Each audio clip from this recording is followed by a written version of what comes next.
Let's use Docker to run the Hookdeck CLI to forward requests. First, we're going to start up a simple Echo server using the HashiCorp HTTP Echo image. We'll use port 5678 and forward it from the host. Now that we have our server running, we'll switch to a different shell and use Docker to run the Hookdeck CLI. In order to capture the configuration and use it between different commands, we'll use the V flag to create a bind mount that will share the contents of a folder called config in the current working directory. It will be mounted in the container at /config. We'll use the I and T flags to specify that we want to run an interactive terminal with the Hookdeck CLI image, and use the config flag to read and write the config from our shared bind mount.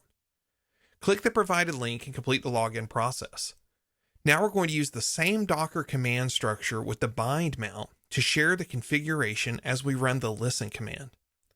Since we are running the CLI in Docker, we have to give it a routable address to the Echo server, so we will use the internal DNS to send traffic to the Docker host. This address is host.docker.internal and will include the port 5678 on the address. Now we can replay a bookmark in CLI mode and confirm that the request was received in the CLI and the Echo server.